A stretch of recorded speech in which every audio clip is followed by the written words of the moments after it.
Chapter 1. A Tense Europe. The year is 1914. Europe is a continent on edge. For years there has been peace, but it is a fragile peace. Beneath the surface, tensions grow. Nations look at one another with suspicion. They see enemies, not friends. Germany is strong and ambitious. Its leaders dream of a powerful empire. Austria-Hungary is old and worried. Its people speak many languages, and not all of them want to stay united. Italy is uncertain. It is part of an alliance but keeps its distance, unsure of its future. On the other side, Britain stands proud, ruling over colonies across the world. France remembers its defeat in a war against Germany many years ago. It still feels the pain and humiliation. Russia is vast and cold. Its leaders want to protect smaller nations like Serbia. The stage is set. Two sides form, and both are ready to fight if needed. For now, though, there is no war. There are treaties, agreements between nations. Germany, Austria, Hungary, and Italy are part of one alliance. It is called the Triple Alliance. Britain, France, and Russia are part of another. It is called the Triple Entente. These alliances promise support if war breaks out. If one country is attacked, its allies will come to help. People across Europe hope for peace, but they feel the tension. Newspapers talk about conflicts in faraway places. Leaders make speeches. They talk about honor, power, and unity. Behind closed doors, they plan for war. Armies grow larger. Weapons are built. New technologies, like machine guns and battleships, are ready for battle. In the streets of Berlin, Vienna, and London, people live their lives. Farmers work in fields. Shopkeepers sell goods. Children play in parks. But there is fear, too. Some worry that change is coming. Others hope that their leaders will avoid war. Old rivalries are hard to forget. France and Germany do not trust each other. The memory of their last war still burns. Russia wants to protect its Slavic brothers in Serbia. Austria-Hungary fears losing control of its empire. The Ottoman Empire, once mighty, is now weak and shrinking. Its neighbors see an opportunity to take its land. There are smaller conflicts, too. In the Balkans, near Austria-Hungary, tensions are high. Serbia wants to grow stronger. It dreams of uniting all Slavic people. Austria-Hungary feels threatened. Each nation watches the other closely. Every move feels dangerous. The air is thick with suspicion. At night, some leaders stay awake, thinking about the future. Should they attack first? Or should they wait? They know one mistake could lead to disaster, but ambition drives them forward. They want to protect their nations or expand them. The balance is fragile. One push and everything could fall apart. People in Europe read the news and talk about politics. Some are excited by the idea of war. They think it will be quick and glorious. They imagine marching soldiers and flags waving in the wind. Others are afraid. They know that modern weapons are deadly. They understand that war will not be easy. Across Europe, artists and writers sense the danger. They create paintings and poems about the coming storm. Some speak of hope, but many predict tragedy. Their work reflects the mood of the continent. It is a time of uncertainty, a time of fear. Leaders meet in grand halls. They shake hands and smile for the cameras. But behind the smiles, there is distrust. Each leader wonders, can I trust them? Will they betray me? They sign agreements, but no one feels safe. The military grows stronger. Young men are called to train. They learn to march, to fire guns, to obey orders. Some are proud to serve their countries. Others feel nervous. They wonder if they will ever need to fight. Their families worry, but they do not speak of it. The skies seem darker. The air feels heavy. Rumors spread quickly. Did you hear what Germany's doing? Someone whispers. I heard Russia is planning something big, says another. No one knows the truth, but the fear is real. In the streets, people whisper about war. Do you think it will happen? One man asks his friend. I hope not, comes the reply. But deep down, they both know that peace is fragile. Months pass, and the alliances grow stronger. Each side prepares for the worst. But still, there is no war. People begin to wonder, will this storm ever come? Some hope it will pass. Others feel it is only a matter of time. A storm is brewing. It is not a storm of rain or wind, but one of human ambition and fear. It is a storm that will change the world forever. Europe waits. The people wait. The leaders wait. No one knows how soon the storm will strike. But they can all feel it coming. The year is 1914, and Europe is restless. The story of the Great War is about to begin. Chapter 2. A Shot in Sarajevo. The day is June 28, 1914. The city of Sarajevo is alive with excitement. People gather in the streets, waving flags. They have come to see Archduke Franz Ferdinand, the heir to the throne of Austria-Hungary. He is visiting with his wife, Sophie. For many, it is a special day. The couple rides in an open car. They smile and wave to the crowd. The sun shines brightly, and the mood seems cheerful. But not everyone is happy about the visit. In the shadows, danger waits. A group of young men is planning something terrible.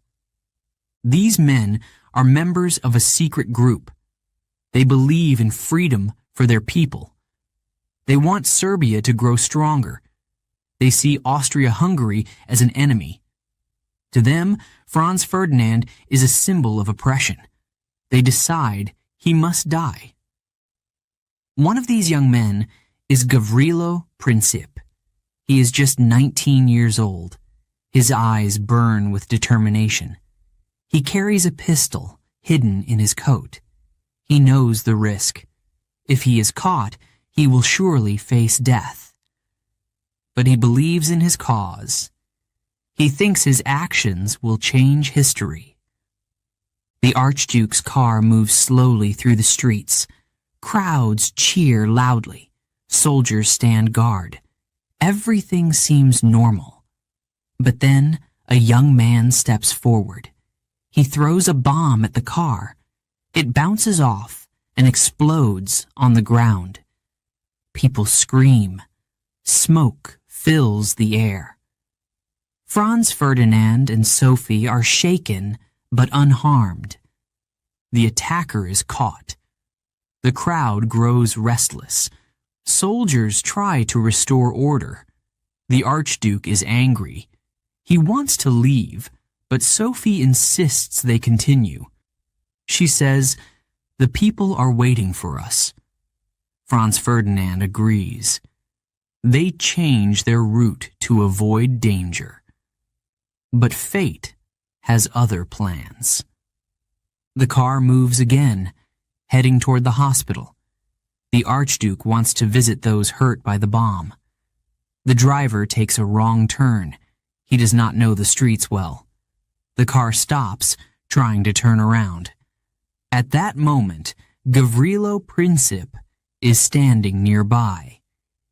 He cannot believe his eyes. His chance has come. Princip steps forward. His hand shakes as he raises the pistol. 2 shots ring out. The first hits Franz Ferdinand in the neck. The second strikes Sophie in the stomach. Both collapse. Blood stains their clothes. The crowd gasps in horror. People scream.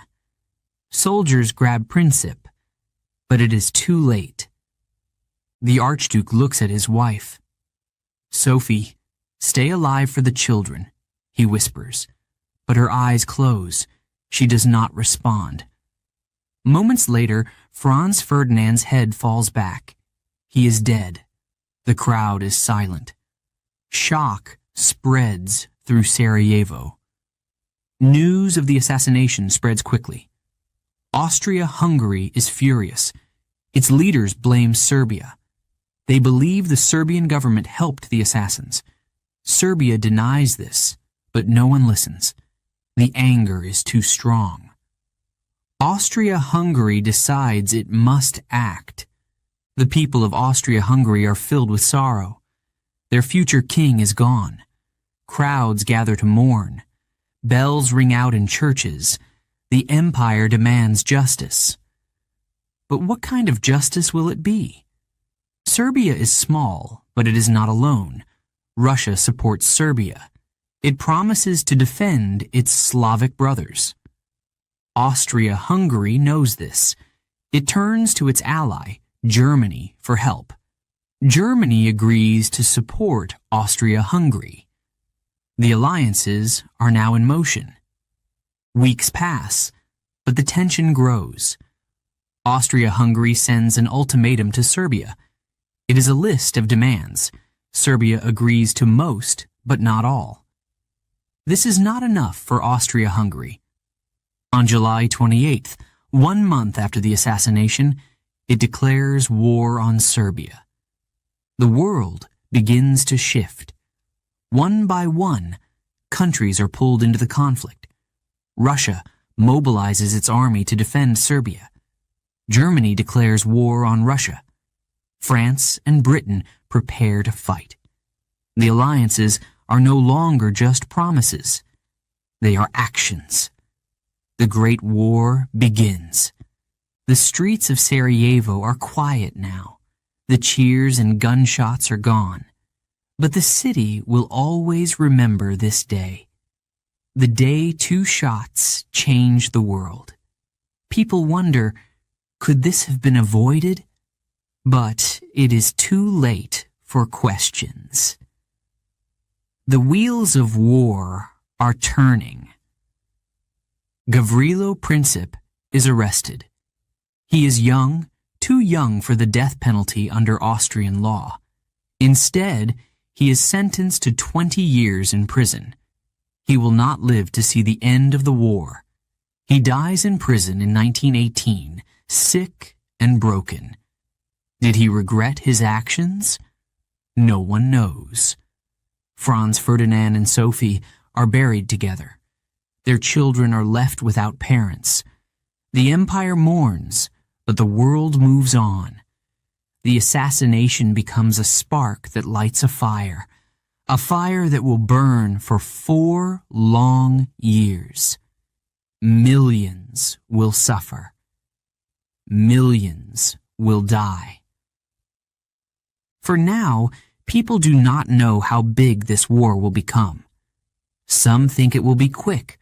Others fear it will last forever. But one thing is clear: the world will never be the same again. The shot in Sarajevo has started something no one can stop. A tragedy and a turning point. The story of the Great War has begun, and it will touch every corner of the earth. Chapter 3. The Great War begins. The year is 1914, and war has begun. Austria-Hungary has declared war on Serbia. It is the first step in a chain of events that will pull the world into chaos. Serbia calls for help, and Russia answers. The alliances that once promised peace now lead to conflict. The Great War has started. In Vienna, people celebrate. They wave flags and sing songs. Soldiers march through the streets, their boots echoing on the cobblestones. Many believe the war will be quick. They think their army is strong enough to win in weeks. Families say goodbye to their sons, brothers, and fathers, expecting them home by Christmas. They do not yet understand what lies ahead. In Serbia, the mood is different. The people are small in number, but their hearts are fierce. They have fought for their freedom before. Now they must defend it again. Soldiers gather their weapons, ready to face the mighty Austro-Hungarian army. Villages prepare for battle. Women and children pray for safety. Fear mixes with determination. Russia moves quickly. Its vast army begins to march. Trains carry soldiers across the countryside. They are going to help Serbia, their Slavic brothers. The Tsar, Nicholas II, gives a speech to inspire his people. "We fight for justice," he declares. The soldiers cheer, but some are afraid. They know the road ahead will be long and hard. Germany sees Russia's movement as a threat. The Kaiser, Wilhelm II, makes his decision. Germany declares war on Russia. The alliances grow stronger, pulling more nations into the fight. Germany also declares war on France. The soldiers prepare to attack quickly. Their plan is bold. Defeat France first, then turn to Russia. They believe speed is the key to victory. The war spreads west. German troops march through Belgium to reach France. Belgium is a small, neutral country. Its people are shocked. They had hoped to stay out of the war, but now they must defend their land. The Belgian army fights bravely, but they are no match for the Germans. Cities burn and refugees flee. The world watches in horror. Britain cannot stand by. When Germany invades Belgium, Britain declares war. The British people rally behind their soldiers. Young men rush to enlist, full of pride and excitement. They imagine themselves as heroes. They dream of adventure, not knowing the realities of war. The war spreads further still. Countries from around the world are drawn in. Canada, Australia, India, and other colonies of the British Empire send troops. Germany's allies, including the Ottoman Empire, prepare to join the fight. The conflict is no longer just a European war. It is a world war. In the cities, factories work day and night. Workers produce weapons, bullets, and uniforms. Governments ask everyone to help. Women take jobs that were once done by men. They work hard and prove their strength. Children collect metal for the war effort.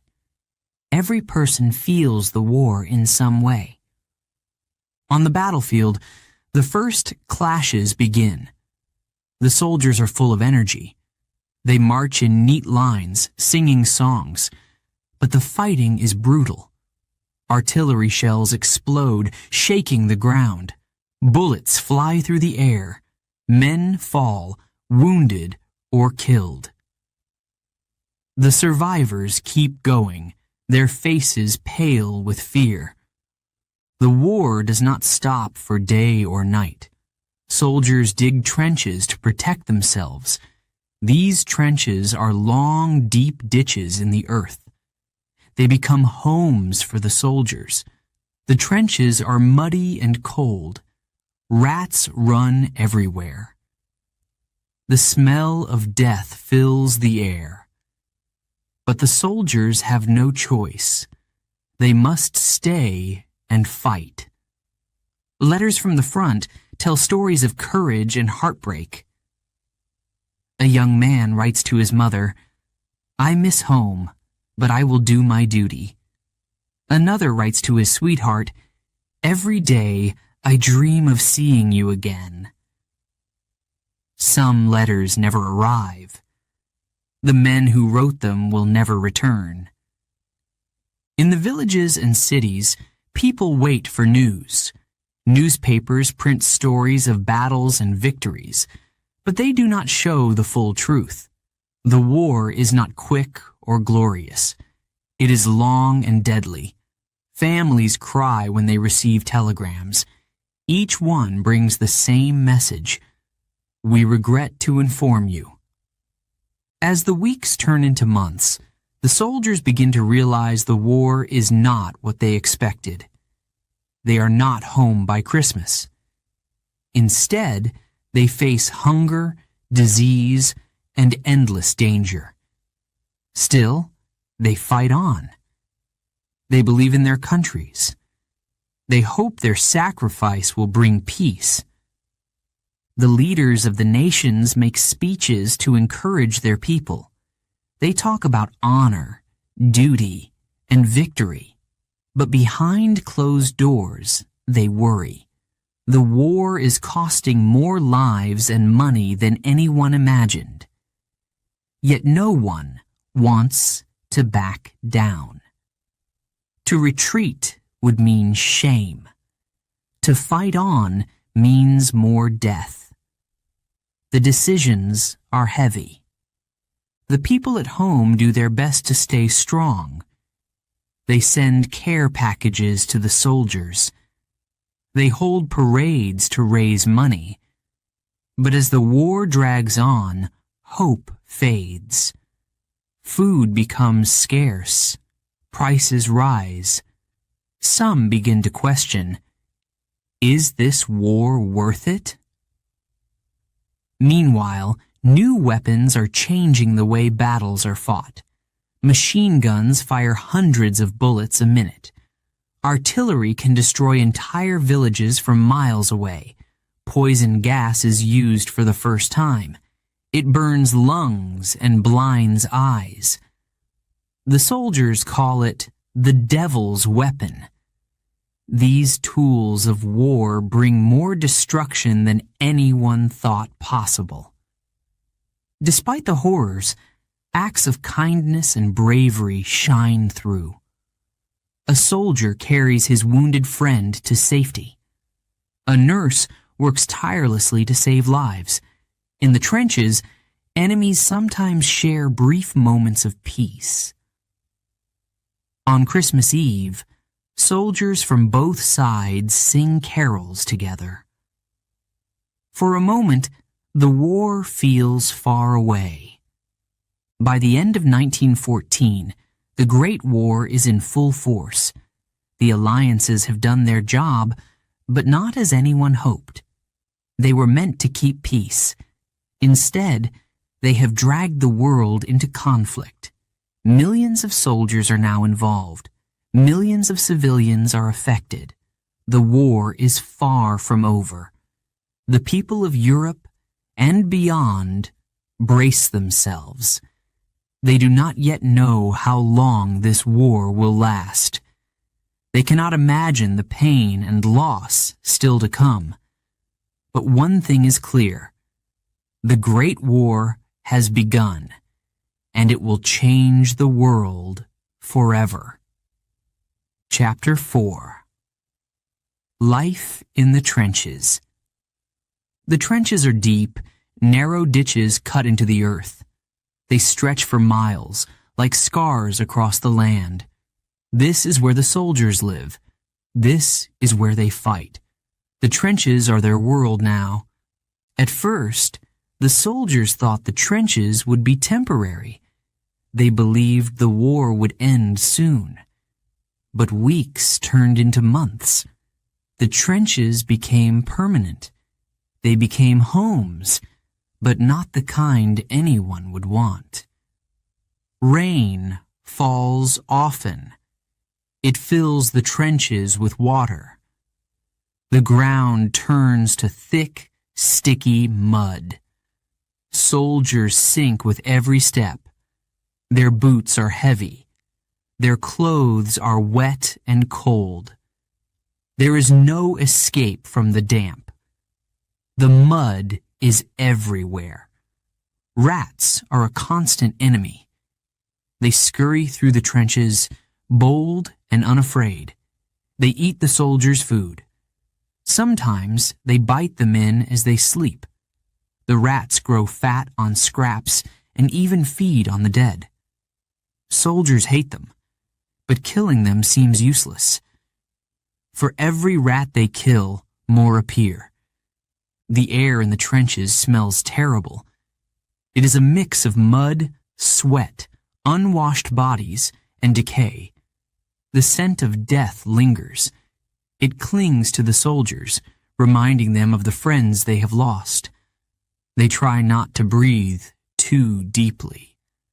Food is simple and often scarce. Soldiers eat what they are given: bread, hard biscuits, and sometimes canned meat. The biscuits are so hard they joke they could stop bullets. Hot meals are rare. They dream of real food, of home-cooked dinners. But those dreams feel far away. Each day is the same. Soldiers wake up in the mud and prepare for orders. Some must stand guard, their eyes scanning the horizon. Others clean their weapons, always ready for battle. They listen for the enemy. A single sound, a shout, a gunshot can change everything. At night, the trenches grow even more dangerous. Darkness hides the enemy. Soldiers stay awake, straining to hear footsteps or whispers. Fear spreads like a cold wind. Will the enemy attack? Will they survive until morning? These thoughts never leave their minds. Sometimes soldiers are ordered to leave the trenches. They must cross no man's land, the space between them and the enemy. This land is empty, but it is deadly. Barbed wire and craters from explosions cover the ground. A soldier running across no man's land is an easy target for enemy guns. Many do not return. The enemy is close, just across no man's land. Soldiers hear them talking or singing. They wonder about the men on the other side. Do they feel the same fear? Do they miss home, too? Sometimes, during quiet moments, both sides feel connected by their shared suffering. Disease is another enemy. The wet, cold conditions cause trench foot, a painful infection of the feet. Lice crawl in the soldiers' clothes, making them itch constantly. Coughs and fevers spread through the trenches. Doctors and nurses do their best, but they cannot save everyone. Despite the hardships, there are moments of kindness. Soldiers share cigarettes and stories. They write letters to their families, pouring their hearts onto paper. They help each other through the worst days. Their friendships keep them going. They fight for each other as much as for their countries. The soldiers miss their families deeply. They think about their mothers, fathers, wives, and children. They carry small tokens of home, a photo, a letter, or a lucky charm. These items remind them why they fight. They bring comfort in a world filled with fear. On quiet days, soldiers try to pass the time. They play cards or tell jokes. Some write poems about their experiences. Others carve pieces of wood into small figures. Anything to distract them from the constant threat of death. The sound of battle is unforgettable. The boom of artillery shakes the earth. Machine guns rattle like angry wasps. Explosions flash in the distance. Soldiers cover their ears, but the noise never stops. It echoes in their minds, even in silence. The soldiers learn to live with fear. It is always there, like a shadow. They fear the next attack, the next bullet, the next explosion. But they must push the fear aside. They must keep going. They have no choice. Christmas brings a rare moment of peace. In 1914, soldiers from both sides agree to a truce. They climb out of the trenches and meet in no man's land. They share food and stories. Some even play football. For a brief time, they are no longer enemies. They are just men, far from home, dreaming of peace. But the truce does not last. The war continues. The soldiers return to their trenches. The fighting resumes. The moments of peace are gone, replaced by violence and loss. Yet, the memory of that day stays with them. It reminds them of their shared humanity. Time in the trenches feels endless. The days blur together. Soldiers count the days until their leave, a short break from the front lines. Some will see their families, others will rest in quiet towns. But leave is short, and they always return to the trenches. The letters they write tell only part of the truth. They do not want to worry their families. They write about their friends, about the songs they sing, about the hope they hold on to. They leave out the pain, the fear, and the loss. They keep those feelings inside. Each soldier carries memories that will never fade. The face of a friend who did not return. The sound of a cry for help. The sight of no man's land after a battle. These memories stay with them, even after the war ends. Life in the trenches is hard. It tests every soldier's strength. Yet, they endure. They hold on to hope. They dream of a day when the war will end. A day when they can leave the trenches behind. A day when they can go home. Chapter 5. New weapons, new fears. The war is changing. Technology is shaping the battlefield in ways no one imagined. Soldiers face new weapons that bring fear and destruction. The world is witnessing a new kind of war, modern, deadly, and terrifying. One of the most shocking weapons is poison gas. It is silent but deadly. A green-yellow cloud drifts over the trenches. Soldiers shout warnings. Gas! Gas! Panic spreads. They fumble for their gas masks, hands shaking. Those without masks cover their faces with cloth, but it is often too late. The gas burns their lungs. It blinds their eyes. Some choke, gasping for air. Others collapse, their bodies writhing in pain. Survivors carry the scars for life, damaged lungs, weak voices, and haunting memories. The soldiers fear the gas more than bullets. It is a cruel weapon, striking without warning. Above the battlefield, airplanes take to the skies. At first, they are used for watching enemy movements. Pilots fly over the trenches, noting troop positions. But soon, airplanes become weapons. They carry bombs and machine guns. Pilots fire at each other in the air. These battles, called dogfights, are fast and deadly. Soldiers on the ground look up and see danger in the sky. Bombs fall, exploding with deafening noise. The earth shakes. Men dive for cover, their hearts pounding. The sight of an airplane once brought wonder. Now it brings fear. On the ground, tanks roll forward.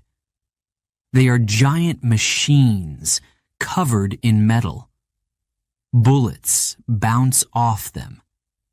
The soldiers inside are protected. The tanks crush barbed wire and push through enemy lines. Their engines roar like thunder, shaking the ground.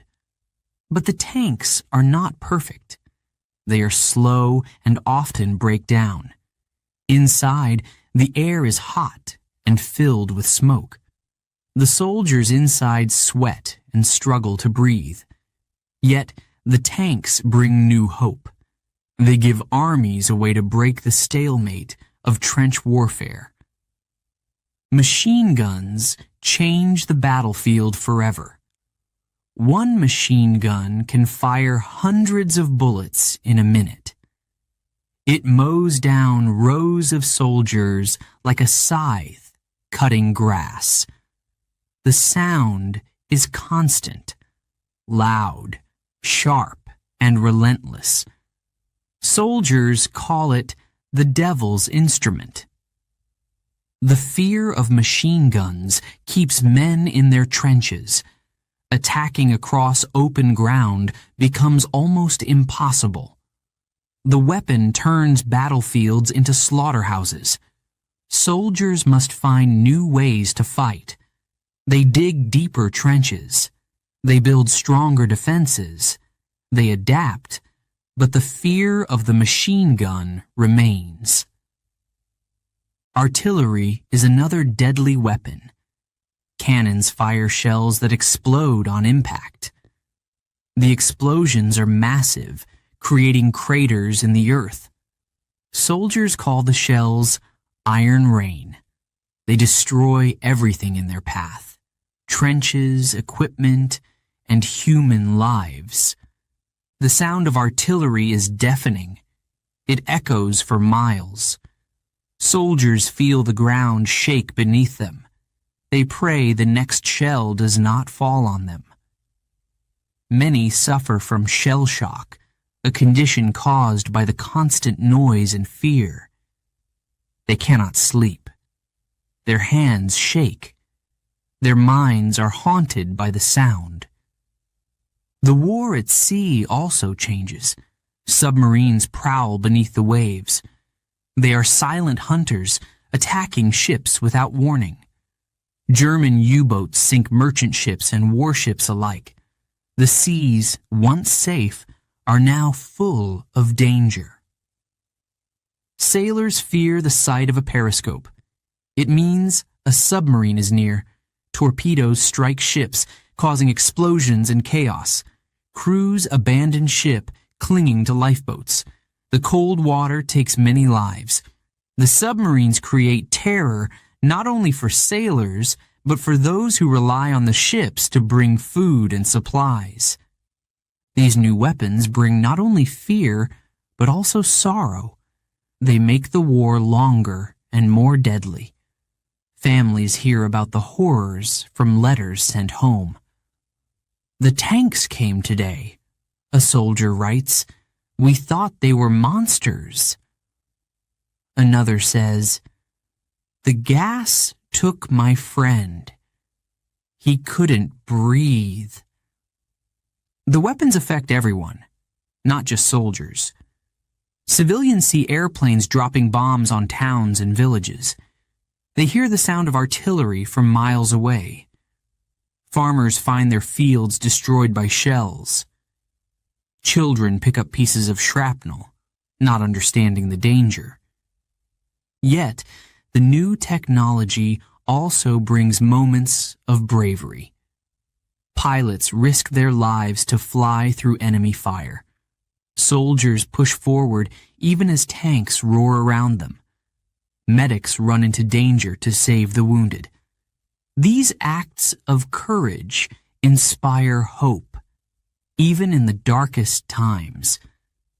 In the trenches, soldiers adapt to the new weapons.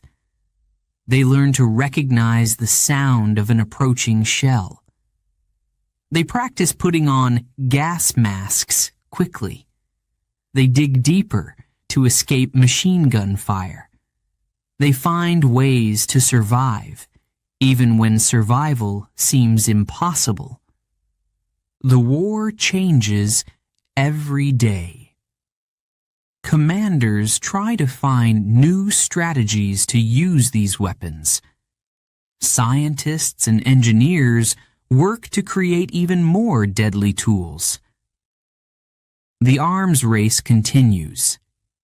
Each side hopes to gain the upper hand, but the cost is always high. The soldiers talk about the weapons at night. Around small fires, they share their fears. "Did you see the tanks today?" one asks. "They look like beasts." Another says, "The gas is the worst. I'd rather face bullets."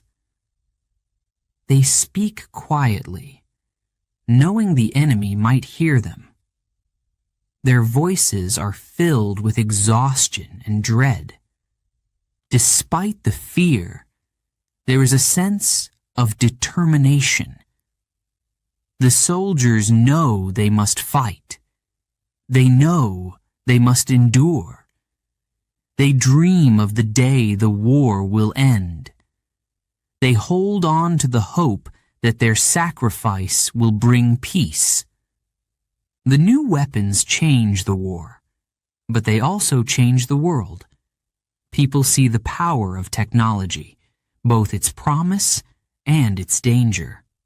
They realize that war will never be the same again. The Great War is a war of machines, a war of innovation, and a war of fear. As the war continues, the weapons grow deadlier. The soldiers face new challenges every day. They learn to fight in a world of tanks, planes, and poison gas. They adapt, they endure, and they dream of a future without war. The story of the Great War is far from over. Chapter 6. The Battle of the Somme. The date is July 1st, 1916. The sun rises over the fields of northern France. The morning is quiet, but it will not stay that way. Today marks the beginning of one of the largest battles in history, the Battle of the Somme. The British and French armies are ready. Their goal is to break through the German lines. For weeks, their artillery has bombarded the enemy. The ground is torn apart by explosions. The soldiers are told the German defenses are destroyed. They believe the attack will be easy. At 7:30 a.m., the signal is given. Whistles blow, and soldiers climb out of the trenches. They move forward, walking across no man's land. Some carry rifles, others carry heavy packs. Their faces are filled with determination and fear. But the German defenses are not destroyed. The soldiers soon face machine gun fire. Bullets cut through the air, hitting the advancing men. The sound is deafening. Soldiers fall one after another. The attack that was meant to be easy becomes a massacre. Private James, a young British soldier, runs forward. His heart pounds. He sees his friends falling around him. He throws himself to the ground, trying to find cover. The mud is cold and sticky. He looks up and sees the barbed wire ahead. It is unbroken. He wonders how he will get through it alive. On the German side, the soldiers defend their positions. They fire their machine guns without stopping. The noise is endless. One soldier, Karl, reloads his weapon as fast as he can. He knows the enemy will keep coming. He feels no joy, only exhaustion. The first day of the battle is a disaster for the British Army. By nightfall, nearly 60,000 soldiers are killed, wounded, or missing. It is the worst day in British military history. Yet, the battle does not stop. It continues for months. The fighting spreads across the Somme. The land is transformed into a nightmare. The fields are filled with craters from artillery shells. Trees are shattered. Villages are reduced to rubble. The air smells of smoke, mud, and death. In the trenches, the soldiers wait for the next attack. They write letters to their families. "I am safe for now," one writes, "but the battle is terrible." Another says, "Pray for me. I do not know if I will survive." These letters carry their hopes, fears, and love. Every day, the soldiers face danger. Artillery shells explode around them. The ground shakes. Shrapnel flies through the air. Many are buried alive when their trenches collapse. Those who survive carry the scars, both on their bodies and in their minds. The medics work tirelessly. They carry the wounded from the battlefield. They stop the bleeding, bandage wounds, and try to ease the pain. The hospitals are full. The nurses do all they can, but many cannot be saved. The loss is overwhelming. Back home, families wait for news. Mothers pray for their sons. Wives hope for letters from their husbands. Children ask, "When will Daddy come home?" For some, the letters never arrive. The silence is heartbreaking. They fear the worst. The generals plan new attacks. They send more men forward, hoping to break the German lines. But the Germans are prepared. They dig deep bunkers to protect themselves. They hold their ground with fierce determination. The battle becomes a stalemate. As the weeks pass, the weather changes. Rain turns the battlefield into a sea of mud. Soldiers sink up to their knees. Their boots are heavy. Moving forward feels impossible. The mud swallows everything: equipment, supplies, and sometimes even men. The soldiers fight on, but they begin to question the war. "Is this worth it?" they ask. "Why are we here?" They see their friends die. They see no end in sight. The horror of the battle weighs heavily on their hearts. Despite the suffering, acts of bravery shine through. A soldier risks his life to carry a wounded friend to safety. Another crawls through enemy fire to deliver a message. These moments of courage inspire those around them. They remind the soldiers of their humanity. In September, the Allies introduce a new weapon, the tank. These giant machines roll across the battlefield, crushing barbed wire and terrifying the enemy. But the tanks are slow and unreliable. Many break down. The impact is small, but it shows the future of warfare. By November, the battle finally ends. The Allies have advanced only a few miles. Over 1 million men are dead, wounded, or missing. The cost is unimaginable. Families across Europe grieve for their loved ones. The world wonders if the sacrifice was worth it.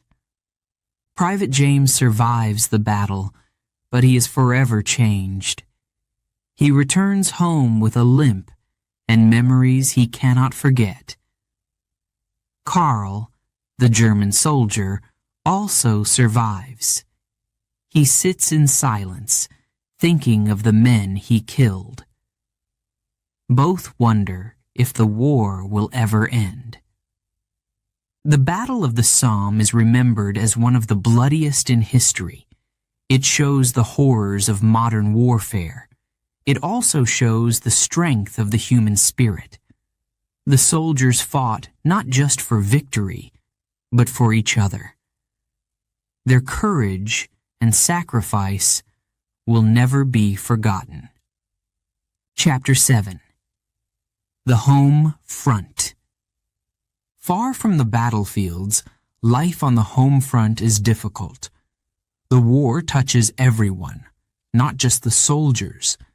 Families, workers, and children face struggles each day. It is a different kind of battle, a fight to survive while supporting the war effort. In towns and cities, factories work day and night.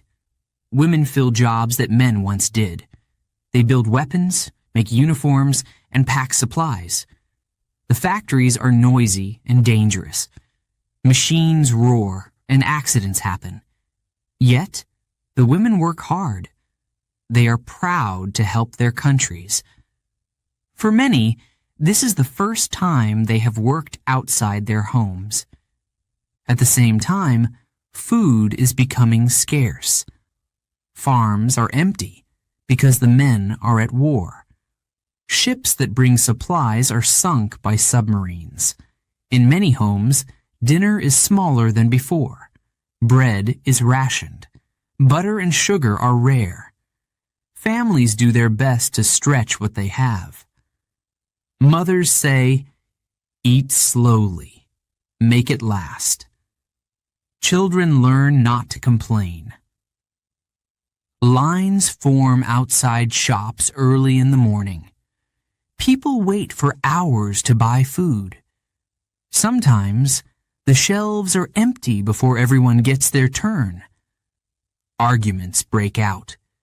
People are tired and hungry. They wonder, when will this end? In small villages, the war feels distant, but not forgotten. Farmers work harder than ever to grow food for their neighbors and the soldiers. They worry about their sons and brothers who left to fight. Every day, they check the mail, hoping for news. Letters from the front bring mixed emotions. A mother reads a letter from her son. He writes, "I am safe for now, but life here is hard." She holds the paper close to her heart. A wife reads, "I miss you and the children every day. Keep smiling for me." Tears fill her eyes. The letters give hope, but they also remind families of the dangers their loved ones face. Not all letters are happy. Some bring devastating news. A telegram arrives at a small house. The words are short and cold. "We regret to inform you." A father falls to his knees. A sister sobs into her hands. These messages leave holes in families that can never be filled. Children feel the war too. They see their parents worry. They hear whispers about battles and losses. Schools hold collections for the soldiers. Boys gather scraps of metal to make bullets. Girls knit socks to send to the front. They are proud to help, but they miss the laughter and peace of life before the war. Propaganda posters cover the walls of towns and cities. They show smiling soldiers and strong workers. They say, "Do your part, and victory needs you." These posters inspire some, but others feel the weight of these demands. The work is endless, and the sacrifices are great. In some homes, there is anger. People ask, "Why are we fighting? Is this war worth it?" They see their friends and neighbors struggling. They hear about the millions of lives lost. The newspapers tell stories of bravery, but the pain is impossible to ignore. For some, hope begins to fade. Yet, even in the darkest times, there is resilience. Families come together to support one another. Neighbors share what little they have. Communities hold events to raise money for soldiers. A local band plays music in the square. People sing songs to lift their spirits. These small moments of joy keep them going. Women, especially, show incredible strength. They keep households running while working long hours in factories. They care for their children, write letters to their husbands, and comfort their neighbors. They prove they are capable of so much more than society once believed. Men who cannot fight also contribute. Some work in shipyards, building the vessels that carry supplies and soldiers. Others join local defense groups, ready to protect their towns if needed. They know they play an important role, even if they are not on the front lines. The home front is a place of constant change. Technology advances quickly because of the war. Factories produce new machines and tools. Scientists work to find better medicines. These changes will shape the world even after the war ends. Newspapers bring news of the fighting. Some reports are hopeful, saying, "Victory is near." Others tell of heavy losses. Readers feel a mix of emotions.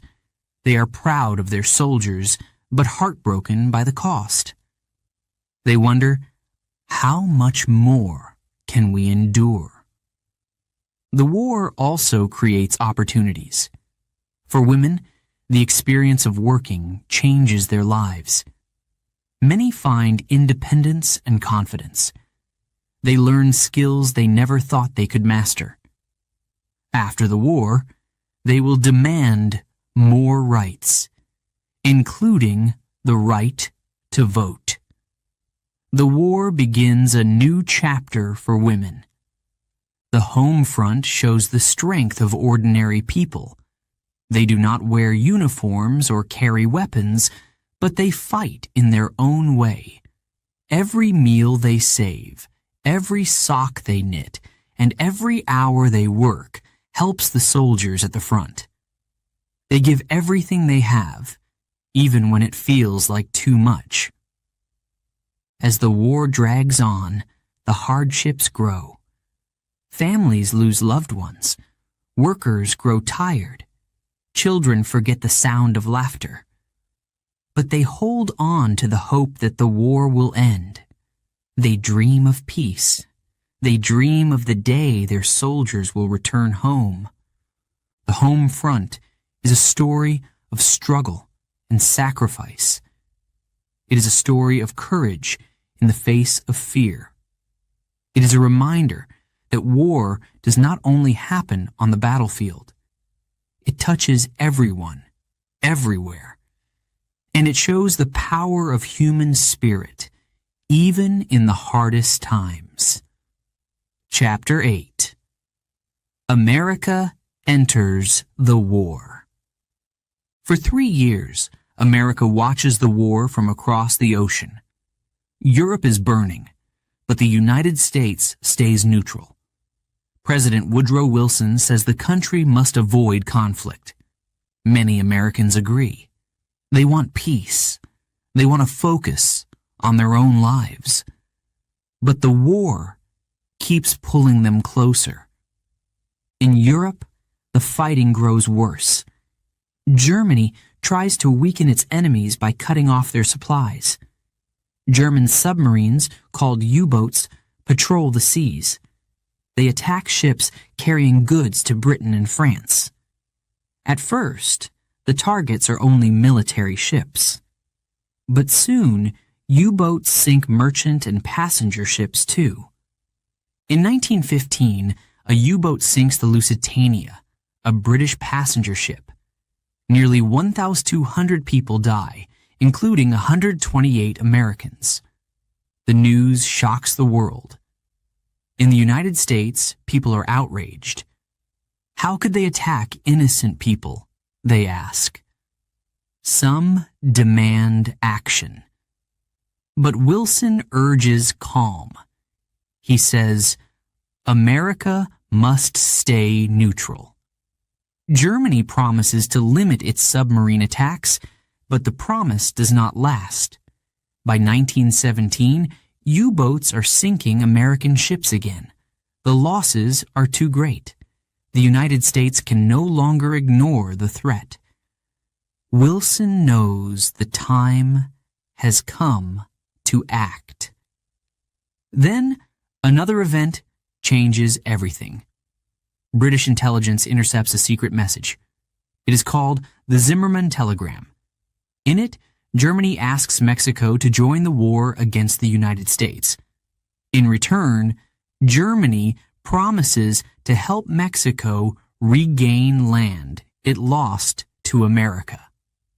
When this news becomes public, Americans are furious. They see Germany as a direct threat. On April 2, 1917, President Wilson speaks to Congress. His voice is steady, but his words are powerful. The world must be made safe for democracy, he says. He asks Congress to declare war on Germany.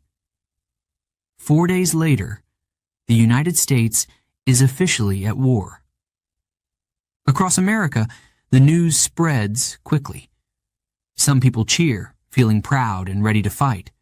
Others are afraid. They know war means sacrifice. But most agree, the time for peace has passed. The U.S. military begins to prepare. At first, the army is small. Many soldiers are young and inexperienced. Factories start making weapons, uniforms, and supplies. Ships are built to transport men and materials across the Atlantic. The country comes alive with energy and determination. The soldiers, known as doughboys, train hard. They learn to march, shoot, and follow orders. They leave their homes and families behind. Mothers hug their sons tightly, trying not to cry. Wives promise to write letters every day. Children wave goodbye, not understanding the danger. By 1918, American soldiers arrive in Europe. They land in France, where they are greeted with cheers. The French people call them the Americans, with hope in their voices. The sight of fresh troops boosts morale. The Allies believe these soldiers can help turn the tide of the war. On the battlefield, the doughboys face the same horrors as the European soldiers.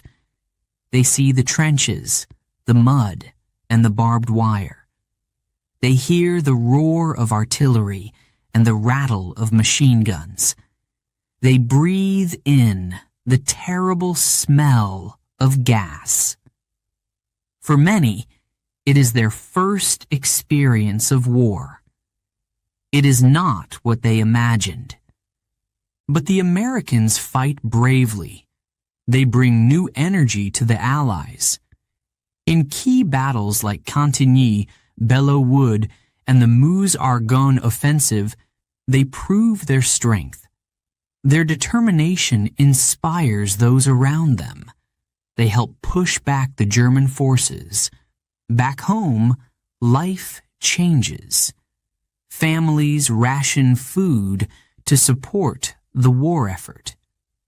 People buy war bonds to help pay for the military. Women take on more jobs, working in factories, offices, and hospitals. Everyone does their part. The war touches every life. Propaganda posters appear on every wall. They show smiling soldiers and patriotic slogans. "Do your bit," one says. "Victory is near," says another. These messages encourage people, but they also remind them of the sacrifices needed. The letters from soldiers tell stories of bravery and hardship. A young man writes to his sister, "The trenches are terrible, but we fight for a good cause." Another tells his wife, "I dream of you every night. I will come home soon." These letters keep families connected, even across the ocean. President Wilson works tirelessly to unite the country. He believes America must not only fight, but also lead. He speaks about peace and a better world after the war. His ideas, known as the 14 Points, include plans for a League of Nations, a group to help prevent future wars. By the end of 1918, the Allies are winning. The German army is exhausted. Their soldiers are hungry and losing hope. The arrival of the Americans has made a difference. On November 11th, 1918, the war ends. The fighting stops. Soldiers on both sides lay down their weapons. The world begins to heal. The United States emerges from the war stronger than before. Its role in the victory is clear. American soldiers and workers have shown their courage and strength. The country has changed. It is no longer isolated. It is now a leader on the world stage. The war leaves deep scars, but it also brings lessons. Americans remember the cost of freedom. They remember the soldiers who never came home. They remember the families who gave everything. And they vow to honor their sacrifices. America's entry into the war marks a turning point. It shows the power of unity and determination. It proves that even from across the ocean, one nation can make a difference. The doughboys, the workers, and the leaders all played a part. Together, they helped bring an end to the Great War. Chapter 9. The Last Year of War. It is 1918. The world is tired of war. The fighting has lasted for years. Millions of soldiers are dead. Millions more are wounded. Families grieve. Cities and villages lie in ruins. But the war is not over. Germany believes victory is still possible. Its leaders plan one final attack. They call it the Spring Offensive. The goal is to break through the Allied lines before American forces grow stronger. Germany moves troops from the Eastern Front, where the war with Russia has ended. They focus all their strength on the West. In March, the offensive begins. German artillery fires day and night. The ground shakes as shells explode. Soldiers charge across no man's land. They push the Allies back. For a moment, it seems like Germany might win. The Allies are shocked, but not defeated. They regroup and fight harder. American soldiers are arriving in greater numbers. They bring fresh energy and hope. The tide begins to turn. As the months pass, the German army weakens. Their supplies are low. Soldiers are hungry and exhausted. Many are young boys or older men called to fight because there is no one else. They wonder how much longer they can keep going. In the trenches, the mood is grim. Soldiers know the end is near, but they do not know who will win. Each day feels like the last. They write letters home, trying to stay hopeful. "Pray for me," one soldier writes to his mother. "I think of you always." The Allies launch their own offensive in the summer. It is called the 100 Days Offensive. They use tanks, airplanes, and artillery to break through the German lines. The fighting is fierce. Villages change hands again and again. The soldiers face constant danger. In the skies, pilots battle for control.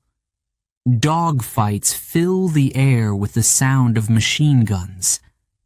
Bombs fall, destroying supply lines and railroads. On the ground, tanks crush barbed wire and push forward. The Allies gain ground, slowly but surely. Back in Germany, life is hard. Food is scarce. People wait in long lines for bread. Factories cannot keep up with the demands of war. Families are tired of sacrifice. Protests begin in the streets. Some shout, "End the war." Others cry, "Bring our sons home." The German government struggles to maintain order. The Kaiser, Wilhelm II, faces growing opposition. Even some soldiers refuse to fight. They see no point in continuing a war they cannot win. The spirit of the nation is breaking.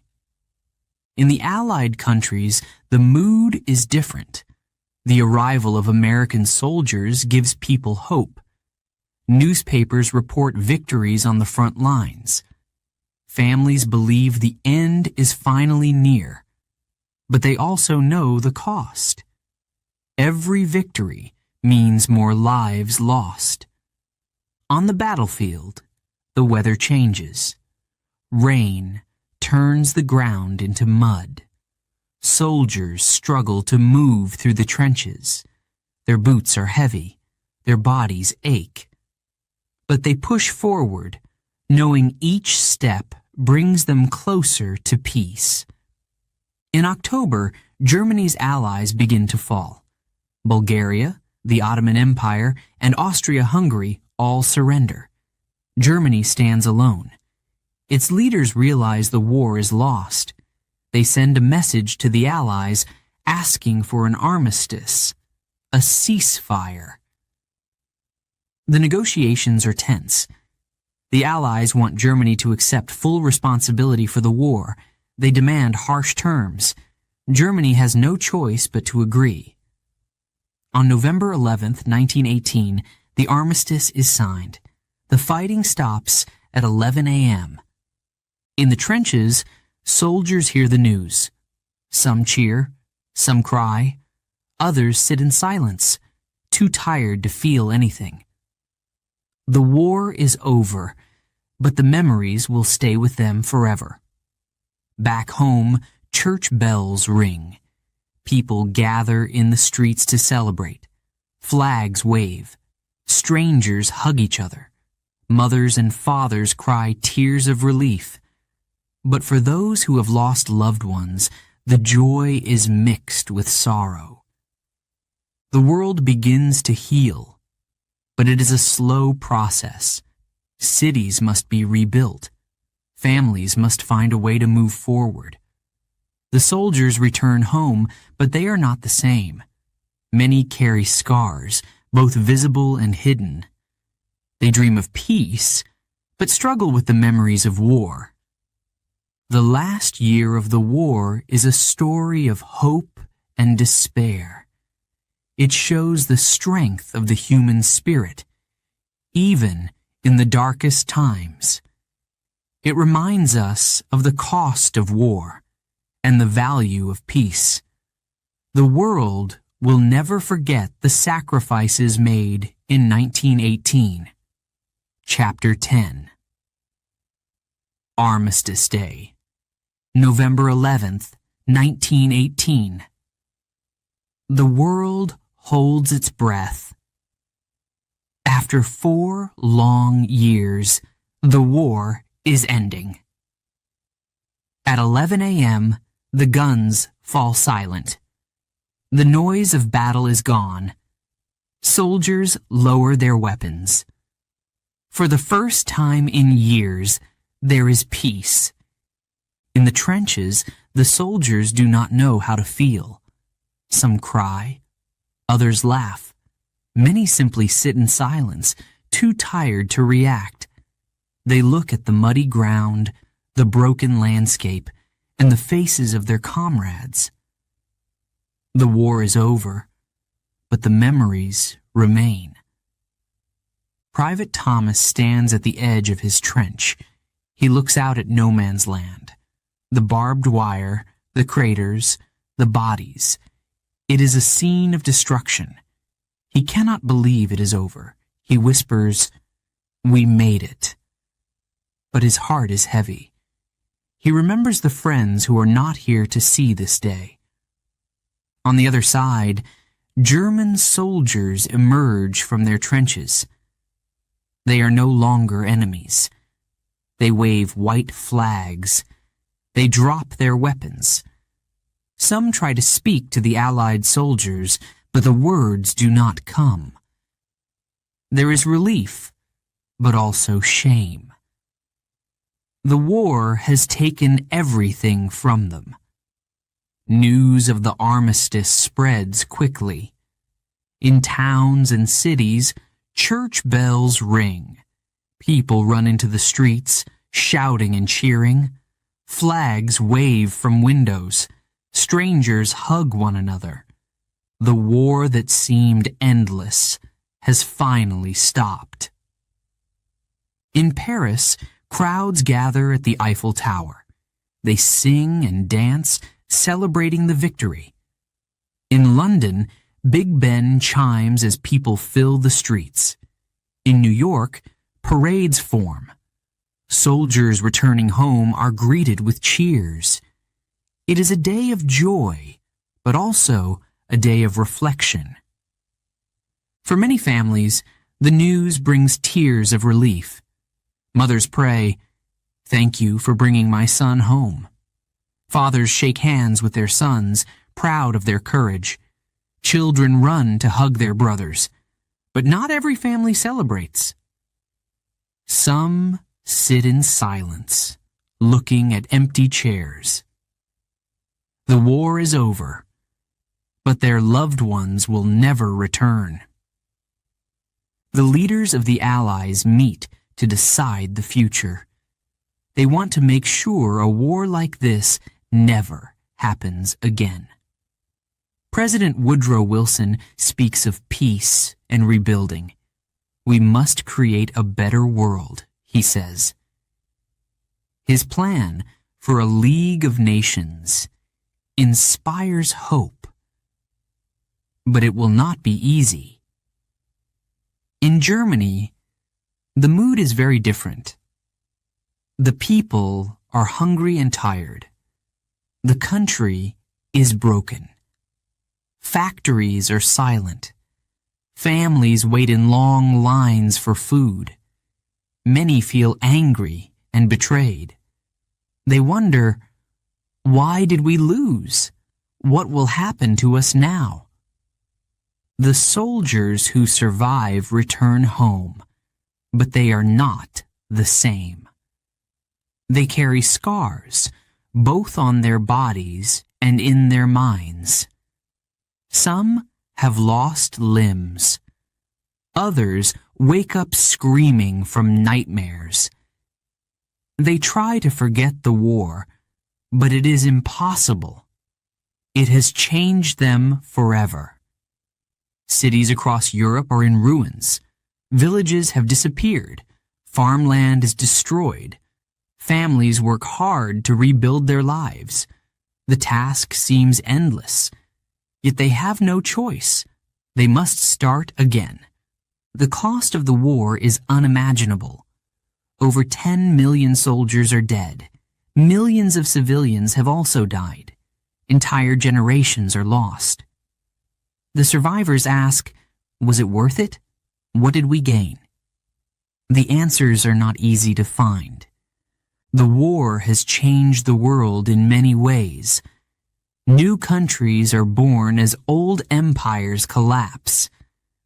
The map of Europe is redrawn. Some celebrate these changes, but others feel resentment. Tensions remain. The peace is fragile. For women, the war has brought new opportunities. They worked in factories, drove ambulances, and served as nurses. They proved their strength and independence. Many now demand equal rights, including the right to vote. Their voices are louder than ever. The armistice is a time to remember. People build memorials to honor the dead. In small towns and big cities, statues are raised. Names are carved into stone. Each name is a story, a life cut short by war. Families visit these memorials to grieve and to remember. Veterans gather to share their stories. They talk about the trenches, the battles, and the friends they lost. They laugh at small moments of joy, like a warm meal or a joke shared in the mud. But their laughter is bittersweet. They know the cost of war too well. Children grow up hearing these stories. They learn about bravery and sacrifice. They are told, this must never happen again. The world hopes the next generation will build a future without war. November 11th becomes a day of remembrance. Each year, people stop to honor those who served and those who died. In silence, they reflect on the cost of war. They hope for peace, but they know peace must be protected. For the survivors, the end of the war is both a relief and a challenge. They must rebuild their lives, their homes, and their countries. They carry the weight of the past, but they also carry hope for the future. The world after the war is not the same. It is a world shaped by sacrifice, courage, and loss. It is a world that must learn from its mistakes. The guns have stopped, but the lessons of the Great War will never be forgotten. Chapter 11. The Treaty of Versailles. The war is over, but the world is still broken. Millions of lives have been lost. Cities and villages lie in ruins. Nations must decide how to rebuild. In January 1919, leaders from around the world gather in Paris. They meet to create a peace treaty that will shape the future. The meeting is called the Paris Peace Conference. It takes place in the grand halls of the Palace of Versailles. The most powerful leaders are there. President Woodrow Wilson of the United States wants peace. He brings his plan, the 14 points. He speaks of fairness and a League of Nations to prevent future wars. But other leaders want more.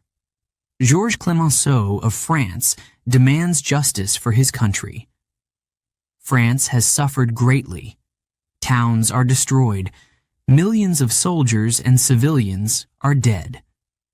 Clemenceau says Germany must pay for what it has done.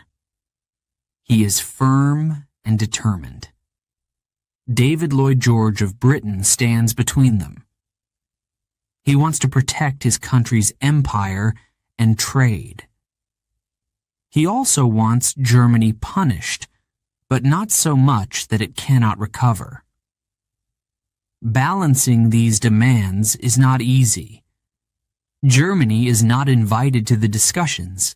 Neither are its allies. The decisions will be made without their voices. Germany waits, nervous and unsure. Its people fear what the treaty will bring. The conference lasts for months.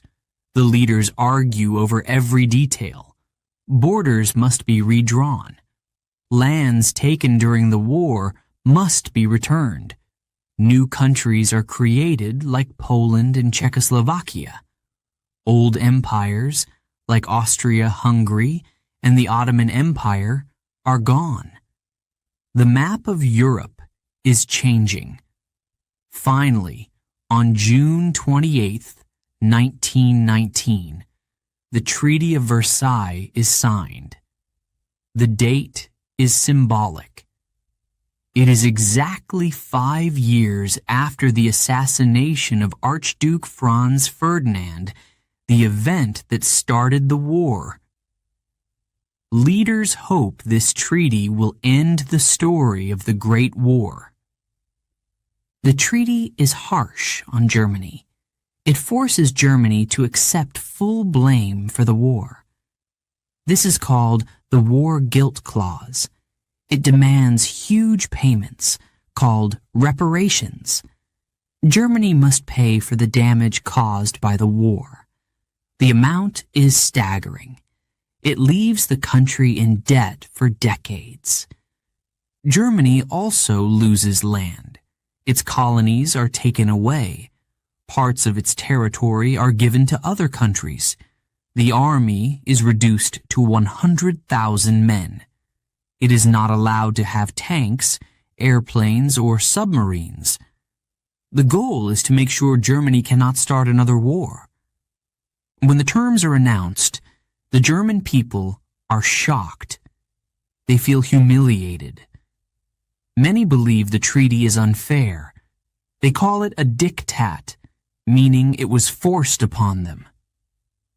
Anger spreads across the country. Protests break out. People blame their leaders for signing it. In France, Clemenceau is satisfied. He believes the treaty will protect his country. He says, "Germany is weak now. It cannot hurt us again." But not everyone agrees. Some warn that the treaty is too harsh. They fear it will create more anger than peace. In the United States, Wilson faces challenges. He works hard to gain support for the League of Nations. He believes it is the key to lasting peace. But many in Congress disagree. They fear the League will drag America into future wars. In the end, the U.S. does not join. Wilson is heartbroken. For the people of Europe, the treaty brings mixed emotions. Some are hopeful. They believe the war is truly over. They look forward to rebuilding their lives. Others are angry. They feel the treaty has created more problems than it has solved. The treaty's impact spreads beyond Europe. In colonies across Africa and Asia, people hear about the changes. Some hoped the end of the war would bring freedom. Instead, they see their lands given to new rulers. They feel ignored and betrayed. The Treaty of Versailles is a document of both hope and fear. It ends one war, but it does not bring peace. The world has changed too much. Old wounds run deep. New tensions begin to grow. In Germany, the anger from the treaty does not fade. The humiliation fuels resentment. It becomes a rallying cry for extremists. Some promise to rebuild Germany's strength. They say, "We will not stay weak forever." Their words plant the seeds for future conflict. The Treaty of Versailles is a lesson in the complexities of peace. It shows that ending a war is not enough. True peace requires understanding, fairness, and trust. The treaty may have ended the Great War, but it also set the stage for another. The leaders leave Paris with hopes and doubts. They have done their best, but they know the future is uncertain. The treaty marks the end of one chapter in history and the beginning of another. Chapter 12. Lessons from the War. The Great War has ended. The world is quiet now, but the scars of the war remain. Towns and cities are destroyed. Families mourn their loved ones. Soldiers return home, carrying memories of battle. The cost of the war is clear to everyone. People reflect on what the war has taught them. They remember the bravery of the soldiers. Men who fought in the trenches, flew airplanes, or sailed on ships showed great courage. They faced fear and danger every day. Many gave their lives for their countries. Their sacrifice is honored. At the same time, people remember the pain and loss. Millions of lives were cut short. Families were torn apart. Children grew up without fathers. Communities lost entire generations. The world understands that war brings not only victory, but also deep sorrow. The war also showed the power of technology. New weapons like tanks, airplanes, and poison gas changed the way battles were fought. These tools brought destruction on a massive scale. They made war more deadly than ever before. People realized that these inventions, meant to bring victory, also brought great suffering. The lessons of the war go beyond the battlefield. During the war, women took on new roles. They worked in factories, drove ambulances, and managed homes while the men were away.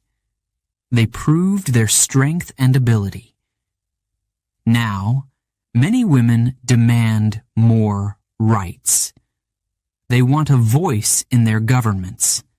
They want the right to vote. The war also changed the map of the world. Old empires, like Austria-Hungary and the Ottoman Empire, collapsed. New nations were born. People hoped these changes would bring peace.